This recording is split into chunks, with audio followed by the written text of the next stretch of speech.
Hey everyone, welcome back to Last Word on Sports YouTube channel. A couple of things to talk about today. The first thing I wanted to discuss was the results of our weekly poll. For those of you who don't know, each week on lastwordonsports.com we have a poll question that we think will provide some interest to our fan base. The poll question this week was very simply, what is your stance on fighting in the NHL? With three different options. The first one being completely abolish fighting, the second one being keep it the way it is, and the third one is to get rid of the instigator rule, which for those proponents such as Don Cherry and many other people is a way to protect our superstars. So those are the three possibilities. Overwhelmingly, people voted to completely get rid of fighting, which was a little bit of a surprise. I thought a lot of people might like to at least keep it, and if not, get rid of the instigator rule. Especially with all the focus being on headshots with Sidney Crosby injury and some other notable players, Savard and some others. So that was a little bit of a surprise for me. But also what I wanted to talk to you today about is another question, which will be actually next week's poll question. And it has to do with soccer or football. If you're in most countries of the world other than Canada and the United States, you'll call it football.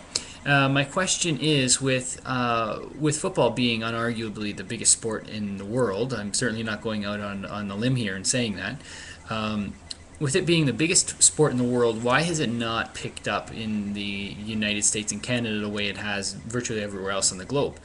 Now, I've heard a couple arguments about infrastructure, and the one thing I must say is that soccer is still the most played summer sport in Canada, far more than baseball and other sports. So we definitely have the involvement at the youth level, and I believe the statistics in the United States are very similar too. Soccer is a very big kids sport. So then, where is the breakdown? Is it coaching? I remember seeing an episode of Off the Record, which is a show on TSN in Canada. For those of you who are not in Canada right now. And they hosted Sir Alex Ferguson, of course, the manager of Manchester United. And the host, Michael Landsberg, asked Ferguson what his views are of why soccer isn't big in Canada the way it is everywhere else. And his answer was exactly to do with infrastructure. He thought it was coaching, and he said that as players develop, the problem is if you don't have the proper coaching, they're not going to develop into international success, and that's why we haven't had that. But secondly, he said that we need to have a stronger professional system. Now he means the MLS, of course, is the number one in organization in North American soccer. But he means even before that, we need to develop systems that are at least semi-professional and to rival the MLS. And so with other leagues such as the USL and a couple others that are they're semi-professional. These players are not getting paid a large wage.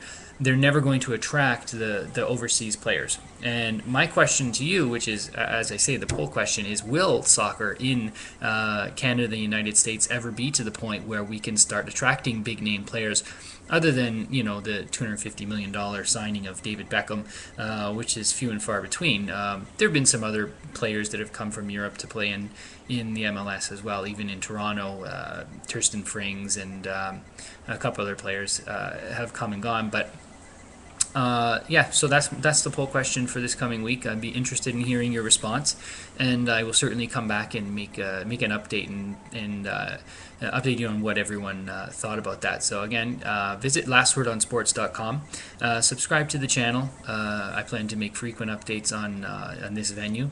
And definitely visit the website, look at the articles, let us know what you think. There's an email link at the very bottom of the page. It's Mike at lastwordonsports.com if you're interested in leaving a comment, or maybe you think that there's something that we can improve. We've only been around for a month and a half, so certainly there's room for improvement. So give us your feedback. Thanks a lot, and have a good day.